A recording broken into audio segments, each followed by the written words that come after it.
Hi everyone, so first of all, what do we think of this background? I've been sitting with my back to my shelves recently, but then because of the way the window is and the lighting is, I end up with a big shadow all down one side of me, or I can sit sort of facing the window. However, now the shelves are all wonky behind me. So what do we think? Let me know.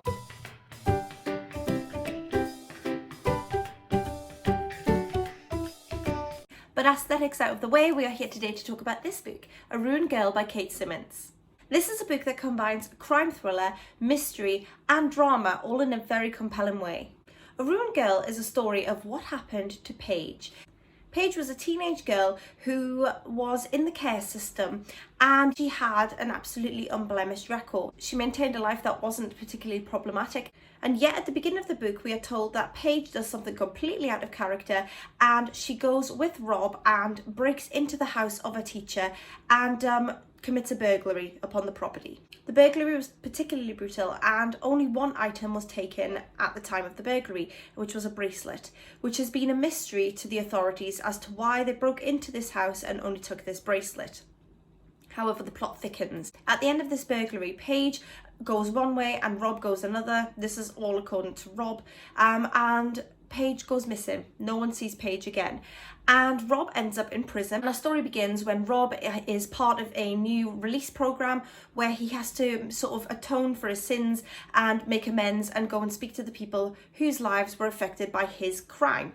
The story unfolds in a dual timeline where we are jumping back and forth between before and now. Before obviously covers before Paige went missing and before the burglary took place, and the now focuses as Rob is being released from prison with his probation officer Ren, and the story that continues to unfold.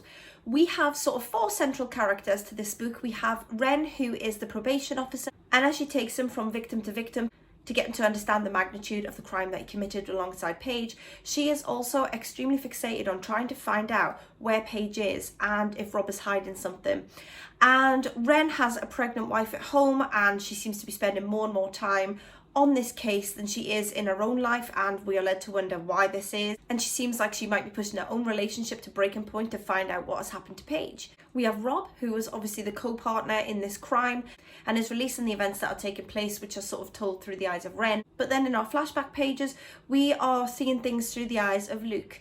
Luke happens to be Rob's younger brother, who is also in the care system alongside Paige, and he just happens to be Paige's confidant. With this to and fro, we treat it to different viewpoints, and we also get a broader overview of what may or may not have happened to Paige and what events may have led up to that fateful night. The story itself is somewhat of a slow burner, which allows tension to build and for you to get a good overview of the different characters and who they are and how they link to one another, which I really enjoy. Each character central to the story is multi-layered and believable, and the language used seems very authentic, and it adds sort of an extra element of believability to the story, and it sort of enhanced the reading experience for me. I really like how we jump back and forth between the language that is used by the probation officer. This is Luke, for example, who is currently in care, and the language that he uses is extremely gritty and raw and quite shocking at times. And like I say, that just added to the believability of the story for me. Although this book does deal with some very heavy topics, Kate Simants manages to do this with tact, and the elements all fit into the story and further the narrative without falling into that horrible trap of sensationalism,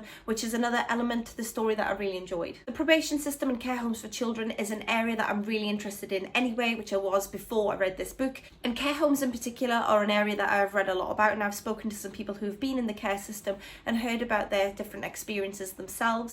But for me, this is the only fictional story that I've picked up in adulthood that covers the care system. I have read one other fictional book that covers care homes, but that was The Story of Tracy Beaker by Jacqueline Wilson. And that is obviously a children's book, and they're very, very different stories. But apart from Tracy Beaker, this is the only book that I have come across that actually really covers the care system. This is a novel filled with secrets, suspense, family bonds, and elements of life that are just outside of your control. Simants captures the vulnerability of children, especially children that are in the care system that don't have that family unit behind them. And throughout the narrative, you'll find yourself continuously asking yourself questions because there are so many different elements of this story that you just want to know what is happening. And as I said, with this being quite a slow burner, sometimes the reveals just jump out of nowhere and you're not expecting it, and they can be quite shocking. And I love a book that'll make me gasp out loud. Overall, for me, A Ruined Girl turned out to be a gripping page turner. And obviously, I'm not going to tell you anything about the ending, obviously, but I will say that I did enjoy it. But for me, even if the ending had sucked big style, I would have really still enjoyed this book because the ride to get to the end was brilliant. Let me just stress, I didn't hate the ending, I enjoyed it.